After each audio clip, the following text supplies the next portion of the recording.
Hi there, this is Naomi, and I'm excited to welcome you to the Top Shelf Women's Circle Chat, a place where we come together as women to share wisdom, to inspire and empower each other through our open-hearted, real and vulnerable stories about the issues that are impacting us today in our lives and in our relationships. Your connection to this amazing sisterhood of women begins right now. Hey there, gorgeous lady. I am thrilled to be here today with the beautiful Janet Haworth. Hi, Janet.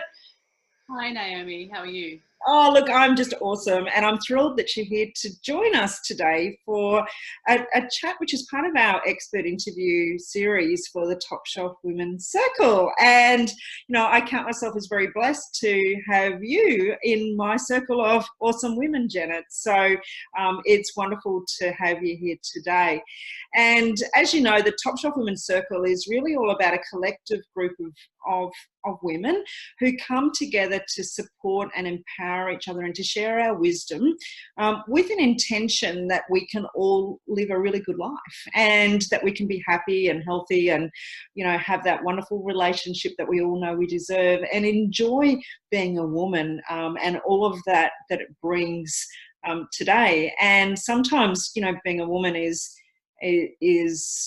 amazing and beautiful and fun and awesome, and other times it's really hard, isn't it? It can be really tough at times, and this is a place that we can come together and share the stuff that's real and share some of the challenges that we're all dealing with, but maybe we don't always talk about because we think we might be alone, or we think that nobody else is going through the same stuff, or we feel like maybe we need to put up this facade that our life is perfect, when in fact, maybe it only looks perfect on the highlight reel on Facebook.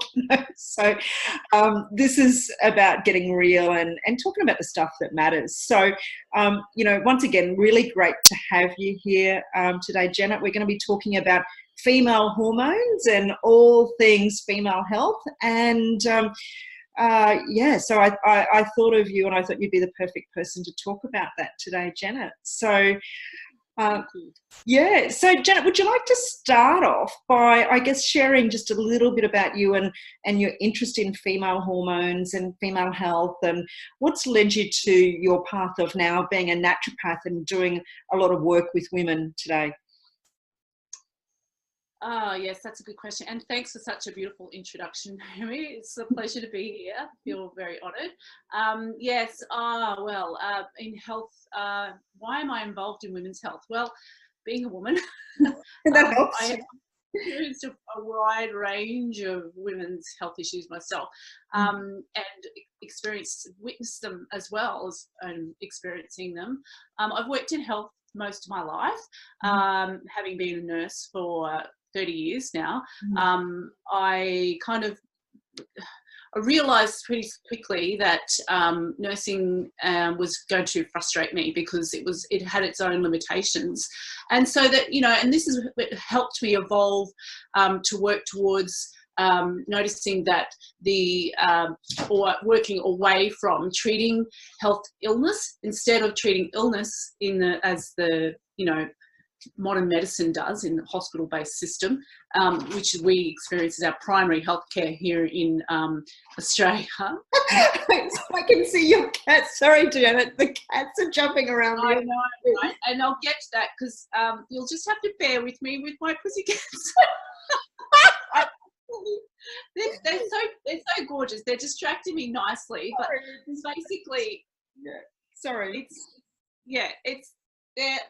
those kittens are a part of my life because I'm fostering them at the moment, and that's basically part of my healthcare journey as well, because as you know, Naomi, and I'll get to that in a minute, I'm a single woman, so I'm a crazy cat woman, and and you're witnessing this is in its entirety, and I didn't mean for that to happen, but it's all good. So you were talking about the health system treating illnesses, whereas and that's basically where I've come from, and seeing that, and as women, we're always the strong people looking after people and taking care of everybody, and not really looking at ourselves, because we're the ones that are holding the family together and the ones that are holding the community together, as much as that's not recognised. And we're not really allowed to be weak or have, you know, everyone talks about man flu and that's their excuse to be weak. And women, we don't really have that. And not that we need an excuse, we need to embrace every part of ourselves, and support each other and support ourselves and be more forgiving and more compassionate towards each other and ourselves as well. But basically in healthcare, that's what I realised, was that I was working in illness and I needed to be working in health and promoting health. So I became a naturopath, and I have worked as a nurse throughout that whole period of time. And for me, it's been a really big experience to share, to learn from in my world of working in both areas of illness and in health, because it was pretty quickly that I noticed that it wasn't in alignment with my values, working in an area that was just a very broken system, and we're just patching up people and sending them out again. And a lot of people just don't have the information that they need to make the right choices to live in wellness. And I suppose that's inspired me in a way to go out there and promote women's health, because I used to work with a whole lot of women and we were working in health, being very unhealthy ourselves, and can happen sometimes, instead of supporting each other, you turn on each other. And that's not what we need to do when we have, you know, some healthcare challenges of our own to deal with. We need to be supporting each other and empowering each other and be more forgiving and compassionate towards each other, like I suggested. Totally. So my experience in that area of work, where I was working, not really, I wasn't aligned with my values, and that led me to become really burnt out.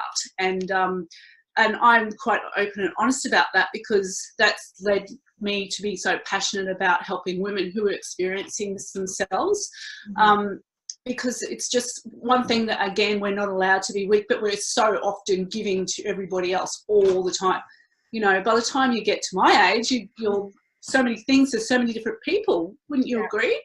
Oh, totally. And I think, you know, when we talk about, you and I have had this conversation a lot around masculine and feminine energy. And, you know, a lot of us, you know, are juggling a lot of balls in the air and trying to take, as you said, take care of everyone else, hold down a job, look after a family, you know, be mum and dad to our children, you know, if we're single. And, you know, it's that constant push, trying to do all of those things and look after everyone else, which is actually masculine energy, isn't it? So we get out of balance, and pretty soon our bodies start to tell the story, and, you know, we burn out, we get sick, we get ill, and, you know, other more serious illnesses can manifest into our bodies. So I love what you're doing, you know, having, you know, just come out of breast cancer last year. I'm fully cognizant too of how our lifestyles and our choices can impact on what goes on inside our body. And, you know, by this age, we realise we may not be superwomen.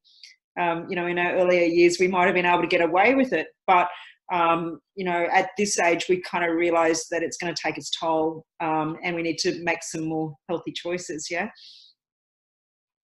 Oh yeah, most definitely. But unfortunately, sometimes when we reach that point of knowing that, we just don't have the time. We can't give to ourselves anymore, because we just don't have the capacity, or we're too busy giving out to everybody else. Yeah, we've forgotten about ourselves by then. Yeah. So we need to learn a bit of self-care and self-love. Hey. Oh, totally.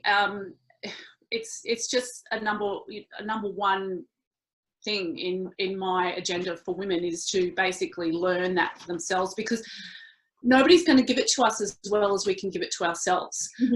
And I think we need to come to that place where we're full of self-love and self-care, so that we can be healthy and be open and be available and be attractive for ourselves first, before we can be anything else to anybody. And I be done this myself the wrong way, being my Catwoman, is pretty indicative of where I've been throughout my burnout and my journey with work, and now empowering others to do that. I have to remember to do this myself, because we all need somebody to remind us, and it takes a village, I think, to band together to be able to get the best out of ourselves, and to expect another thing to do just for ourselves along with everything else is so much for us. As women, we need to help each other a little bit. Absolutely. And that's what we're here today to talk about, is the love that we share for each other, and the support and the encouragement to fill our own cups up to become healthy and joyful, and all that beautiful feminine energy, which is playful and happy and sensual and cheeky and sexy and comfortable in our own skin and open-hearted. We can't do that when we're burnt out, can we? No, I can tell you firsthand, and I'm sure you've experienced this as well. You can barely be there for your loved ones. And that's what does burnout energy look like? If we're not taking it, what does it look like and feel like, do you think? In terms of, if that's what beautiful feminine energy is that attracts a gorgeous man, what do you think we're putting out when we're burnt out? Oh, yeah. I think, the frazzled, tired all the time woman who can't sleep and is quite moody isn't really attractive to anybody. Not that sexy? No, you can't be sexy when you just don't want anyone to come close to you. Can you? You're like, people feel your energy straight away, and I think we forget that too, because we're so busy thinking of everybody else's needs that we don't even remember what our own energy looks like. Yeah, so we're always communicating, aren't we? So if we are going to meet a man and we're angry, we're cranky, we're stressed, our whole face gets hard, we're not healthy, we're exhausted, it's just not attractive, is it? And it doesn't feel good for us either, does it? No, and we haven't even shown up for ourselves to give us some self-care, and people notice that. They see these things, and the energy just speaks for itself. Big volumes, like you've said. Yeah, I've noticed that in my own story as well, and hence, like, you reach out to other things that maybe you can get something from, that you don't have to be giving all the time to. And for me, that was my fostering of cats, because we do get some self-worth from giving to the community, and that was the only thing that I was giving back to me at the time. Even though unconditional love, isn't it? Unconditional love.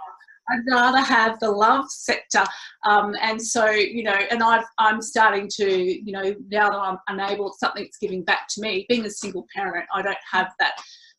It's one less demand, I think, as people would say, not having a partner, but being a single parent is very demanding, and having a business and having a job and holding down a mortgage and all of those things is quite full on for anybody when you're single. So why are we expecting ourselves to do everything so perfectly all the time and then be able to give to a relationship?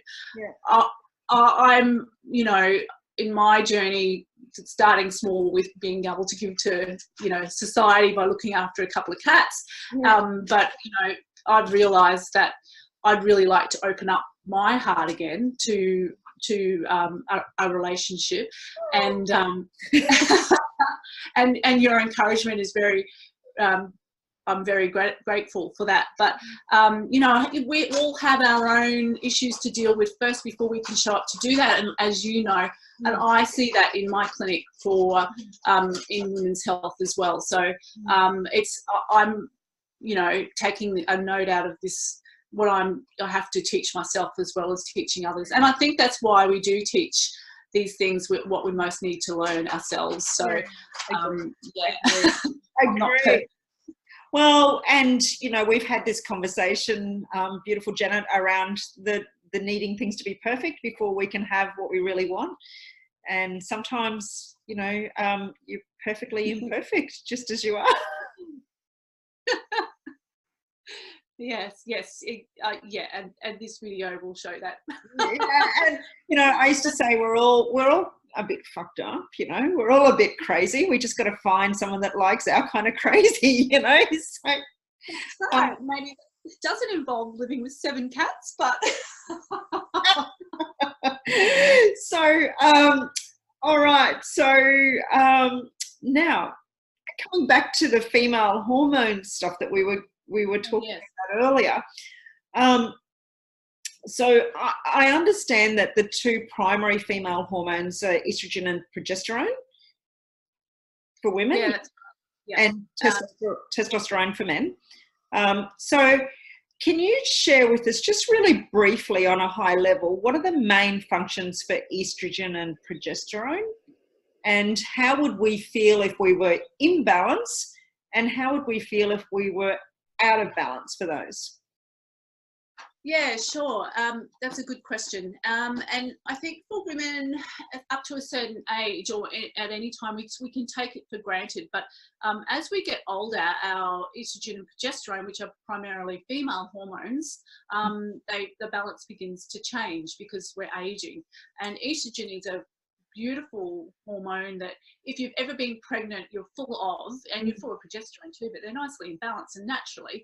And you know, your skin's luscious and your hair's nice and thick, and you know, it's beautiful, and it's a really happy hormone. It's a yang hormone. It stimulates our libido, and it stimulate serotonin production and dopamine, which all really feel good neurotransmitters, as we are aware. So when those things start to change, our levels can affect a wide variety of different things in our body, like our mood, and also estrogen has a lot of beneficial effects for our cardiovascular system and our bones, etc. And when that starts to decline as we age, because it's produced in the ovaries basically, so a couple of days before ovulation in our menstrual cycle, we'll get this surge of estrogen, and that can affect our libido and our mood, and you know, we're all very wanting to procreate, if you like, because that's part of Mother Nature designed that to be, you know, we're looking our most beautiful, and you know, and people can sense that too. It's a natural animal process, and that's a really beautiful analogy or indicates to me how our sex hormones really change our behavior and our attractiveness to others, so and our attractiveness to ourselves as well, because we're happy, we're feeling really good, and when you're feeling really good, you can achieve anything. And your self-care is really good as well. But after the age of 35, our estrogen levels or production from our ovaries gradually starts to decline. As part of the aging process, because nature is basically finishing with our conception processes, etc. You know, because we're supposed to have all had kids by then, but these days I was getting pregnant for the first time at 35, so you know, it changes, it's different for everybody, but and these days that's quite normal. But the job of estrogen is to help us conceive and be there in a physical, have a uterine lining, be able to release the egg, to be attractive to others. But when that's out of balance, that can cause a bit of havoc. And progesterone, on the other hand, is another hormone that's produced as part of ovulation, and usually from where the little follicle egg's been released from. And it is dominant in the second half of our cycle, and it's like the yin to our yang. So progesterone is really calming. It helps us sleep. It helps our mood. It sort of, like, as we age, also declines, but it's basically help building muscle, helps us protect against heart disease. It protects us against the damaging effects sometimes of estrogen, and it it can also boost our thyroid hormone so that, you know, our metabolism is more in check. So in the second half of our cycle, if you've ever done your cycle tracking, your temperature will be a little bit higher. That's the progesterone, and that's part of the thyroid hormone coming into play there as well. So when we have those things declining, you can see how that would affect our mood. But the most common thing that does happen with those things is that estrogen becomes more dominant and progesterone drops off.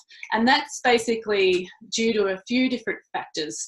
And number one, I would suggest, is that these days our environment, there are so many what we call xenoestrogens around, and our body absorbs those, and they can be from like BPA, pesticides, pollutants, you know, even from eating non-organic food, drinking out of water bottles. Those things are really well known these days to increase our body's estrogen levels, so that even though our estrogen is starting to decline, it's not declining at the same rate as progesterone.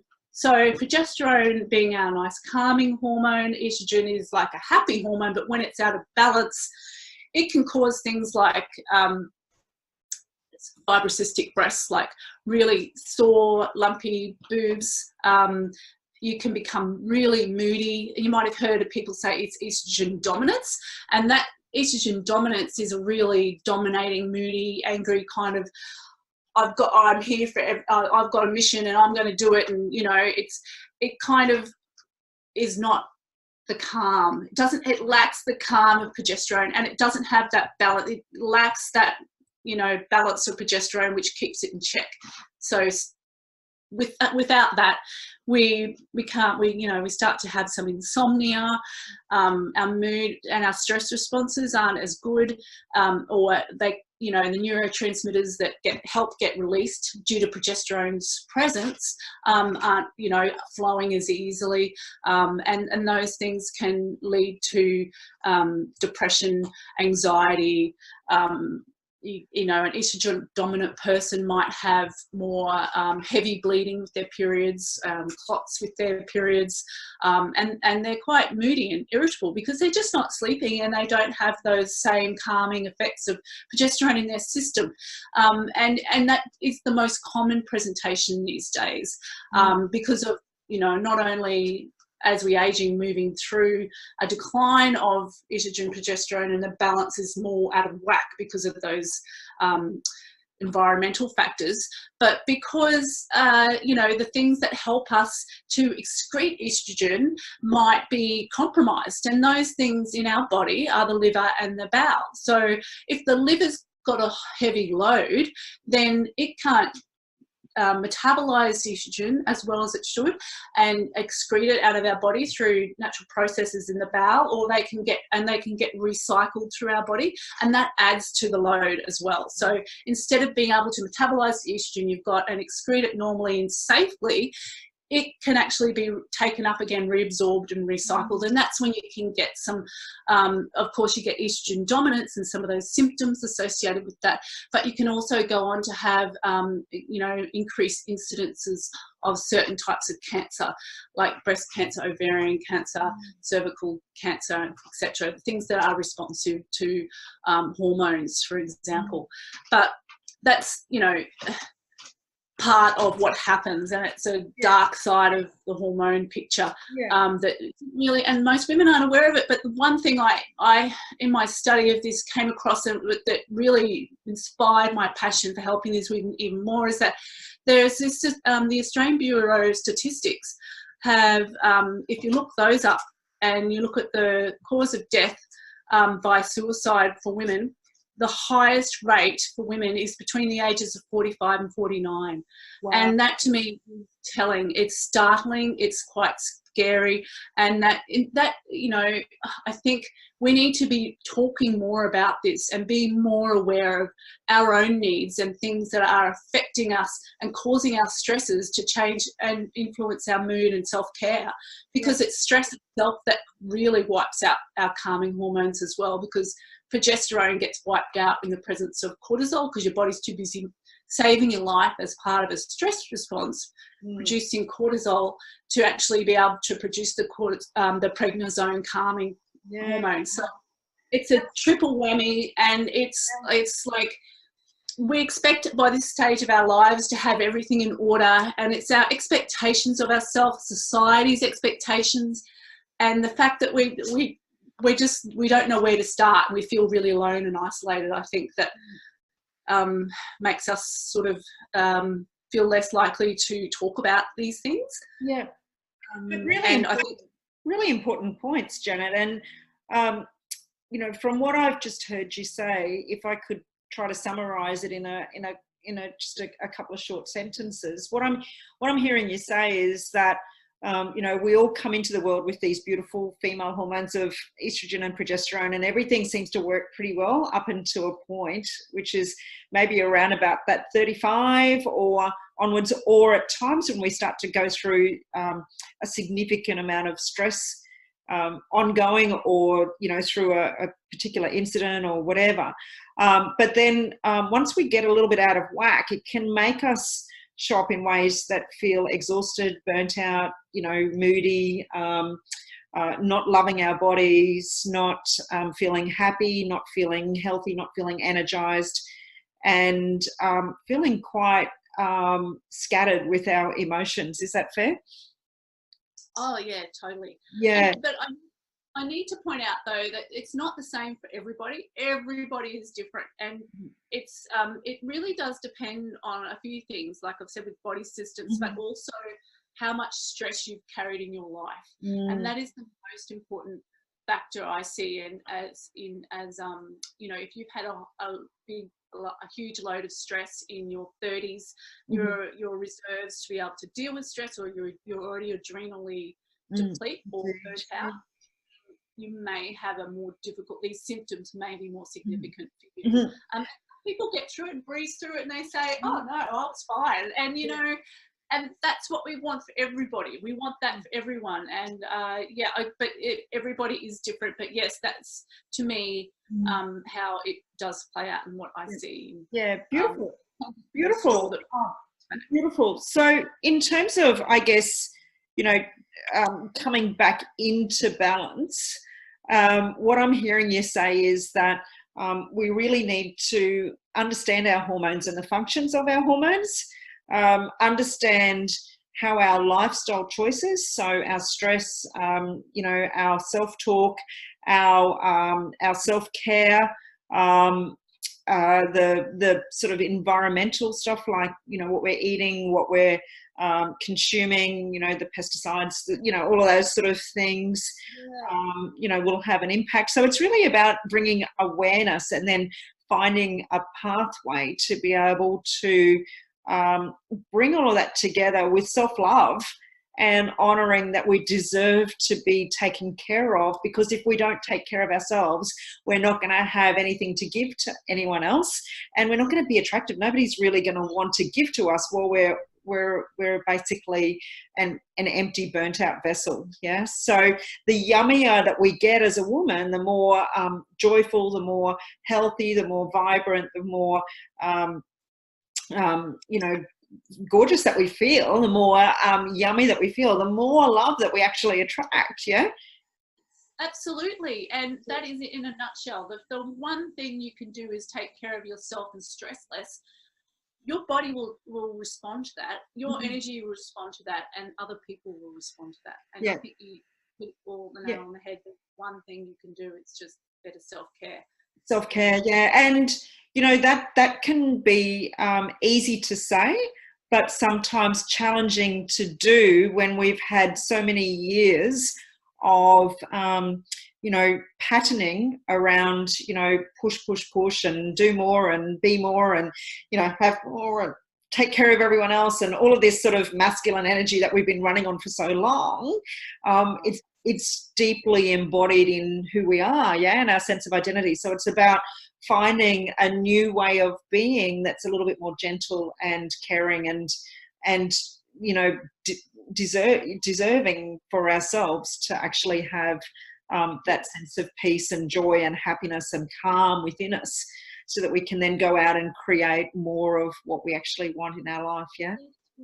Yeah, I totally agree. Because Yeah. who would have thought that having all that estrogen would make us feel masculine or make us masculine and Yeah. losing our femininity? Who would think that? Yeah. But that's basically because we don't have that progesterone there to Yeah. offset it. Yes, totally. We're all in masculine when you're doing that. I am living proof of that as well. With I have to get to felines and be around felines to be able to become more feminine to myself and in small steps first, and making those into big steps with with the help of people like yourself. But the masculine energy is, and I find people with ironically, with the masculine energy, we all have low testosterone. And low testosterone means that we don't have the motivation and the get up and go and the drive, and we can be really, after giving out, like with the high estrogen for a long time, having low testosterone ourselves, from burning all that out, if you like, in my words, from an energetic perspective, we don't have that spark to motivate ourselves first to get moving for ourselves. So it's powerful, as masculine and feminine energies, as well as the hormones. Absolutely. And it's like a new way of learning how to be, isn't it? You know, it's a new way of showing up in life, and you know, some beautiful wisdom that we often only tend to learn after we've gone through something like a burnout, or, you know, something, or a significant health challenge, or, you know, we get to that point in our life where we kind of go, this isn't what I thought it was going to be, and maybe there's something here that I need to learn. Yeah, and trust your instincts too, because those things I think a lot of women are thinking, but they just don't know where to start, or who to go to, or how to. And I hear from women, they just want their best friends, but their best friends are busy dealing with their own, you know, in our 20s, we had our best friends to do these things with. Now all their best friends are depleted as well, and we can't give to, we need community. So where do we go when we want to top up? And so that's the purpose of the Top Shelf Women's Circle, is for us to come together and talk about these issues. So, you know, just in the interest of time, I guess I want to start to wrap up. But first of all, what I'd like to share is some really simple strategies. So we've talked about this challenge and, you know, what it's like if we're out of whack, what is it like if we're back in balance. But, you know, what are some of the really practical, simple things that we as women can do today that can help us to get back into balance? So I've got a few ideas, but Janet, what are your thoughts? Just some really simple things that we can start to begin to help ourselves. Okay, to help ourselves, from one of the major perspectives of stress reduction, try and become more joyful, have more joy in your life, any which way that you can invite that in. And you know, even if that means you're a temporary cat lady, crazy cat woman, that's bringing me joy, and that's part of my self therapy. Anything that does that for you safely, of course. And stress reduction, meditation, eating green, eating organic, you know, nurturing yourself, giving back to the community, reducing the toxic load on your liver, you know, stop drinking so much alcohol if you can, you know, let go of the coffee. I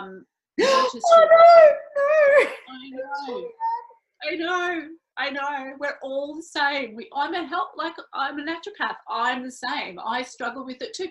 And that's why helping each other with it all, it makes things a whole lot easier. But those things are you know, eating well, exercising gently, don't push yourself. You know, it's all about having fun and giving yourself permission to do those things for you first, but above all, stress reduction, exercise, eating well. And there's lots of things you can do and things that we can implement to make that a normal part of your life, so that it's not overwhelming, because it is just a part of life. You just have to change a few ways of doing things, and you can change the pattern, and you can change your energy, you can change your hormones, you can decrease your symptoms. But it does, I think, take changing habits and a community like-minded, where you feel like you can talk about how you're feeling, forgive yourself, and be compassionate towards others. And that's something that I think we as women are really in need of. Yeah, spot on. And all of this starts with awareness, doesn't it? So, it all starts with kind of going, yeah, maybe this is me. Maybe it's time for me to make some changes. Yeah. I love everything that you've shared. I guess for me, I really love what you said about finding happiness, and so often what we do as women is we kind of feel like we've got to have all of these things before we can allow ourselves to be happy. And, one of the exercises that we have in the Top Shelf Women's, online training is about writing a list of 50 things that actually make you happy.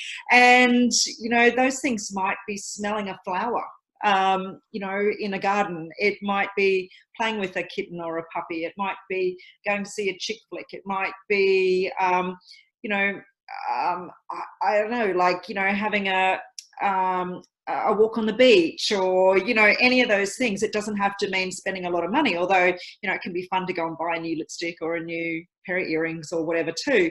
But, dig deep and kind of go, what are the things that actually make me happy?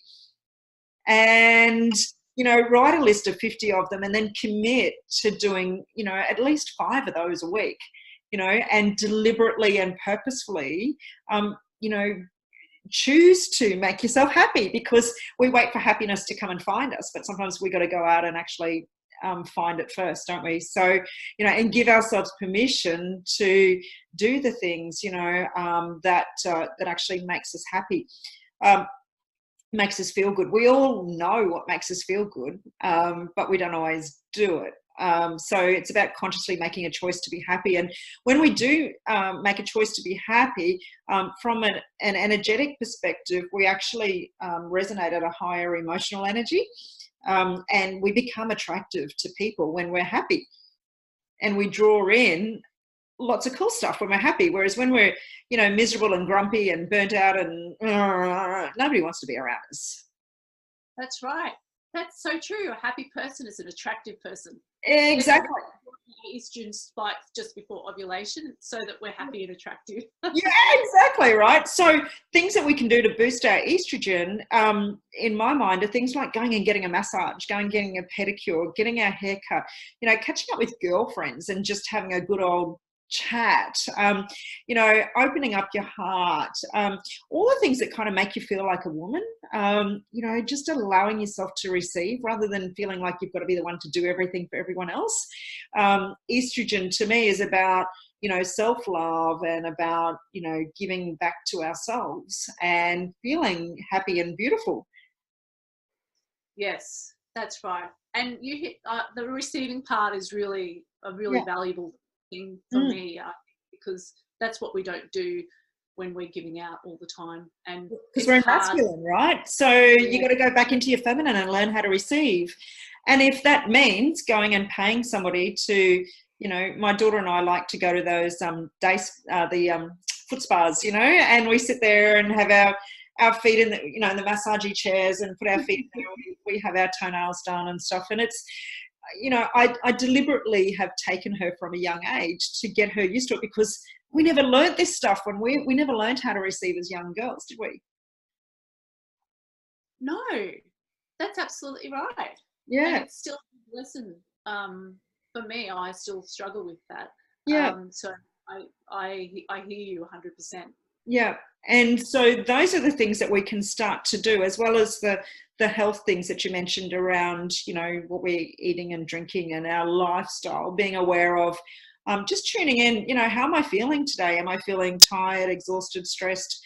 or am I feeling happy and energized and playful and, and yummy, and sort of tuning in and going, how do I feel today?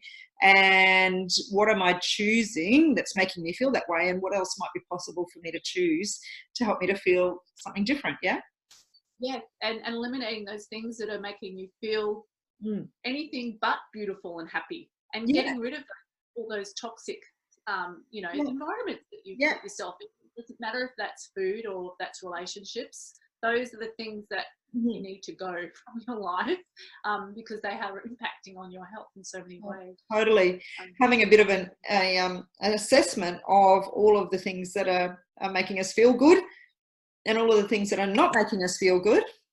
And then sort of having a bit of a look at, well, what can I choose to do today in small steps? We don't have to go from black to white overnight, but it's little steps each day that accumulate and make a difference. Yeah. Absolutely. Yeah. Beautiful. Beautiful. Well, Janet, it's been absolutely fabulous talking with you today. I've really enjoyed this chat. I think it's a wonderful chat to have. We've talked before on a I guess a different level around this topic, but today was really fascinating hearing from you, hearing some of your wisdom on a deeper level. And I've certainly got a lot out of chatting to you, and I'm sure all the other women that are listening to this will as well. So thank you so much for your time and sharing your wisdom. And I understand that you've got a very generous offer to share with the other women as part of the Top Shelf Women's Circle, that you'd like to, open up your doors and welcome some of the women if they would like to, have a chat with you about what's going on in their life and how you might be able to help them. Would you like to just share a little bit about that, Janet, please? Yeah, sure. I'm really grateful for the opportunity of reaching out and trying to get my message across. I'm very passionate about it. If you think that I can help you, then, or if you'd like to see if I can help you, I'm happy to give you a free 20-minute consultation or a chat just to see how I can be of assistance to you. And maybe if we are a match, then we can start to work together and improve your quality of life and health for the better, because it's a basics part of learning how to move forward in this part of our lives, or any part of our lives where you feel any of those things that we've spoken about. So yeah, I'm happy to offer that for your listeners, Naomi, and they can book that in by going to www.janethaworth.com, and there should be a booking schedule there for them just to click on and make a time to speak with me, if it's over Zoom or in person. Yep. Beautiful. So I'll the link for Janet's offer will be just below the video, so anybody can just click on that from there. So totally recommend having a chat to Janet. Janet's helping me with some of my hormonal issues at the moment, after having gone through a little bit of a change in life with different things going on. I had breast cancer last year, for those of you who don't know, and the treatment put me straight into menopause. So, dealing with a fairly interesting hormonal rebalancing that's going on now, and some health and lifestyle choices for, living that yummy, juicy, playful, fun, happy kind of life that I want to live. So recommend reaching out. So, but other than that, that's it for us today. Thank you, Janet. Thank you, ladies, for joining us. Thanks for being part of our circle, and, have an awesome day, because you deserve it. Bye-bye for now. Bye. I trust that you've enjoyed today's circle chat. If you know somebody who you believe would also enjoy being part of our circle, I would love it if you could let them know that it's really easy to join. All they need to do is visit thetopshelfwoman.com and subscribe to make sure that they're first to know when our future updates are released. In the meantime, have an awesome day, my darling, because you deserve it. Bye-bye for now.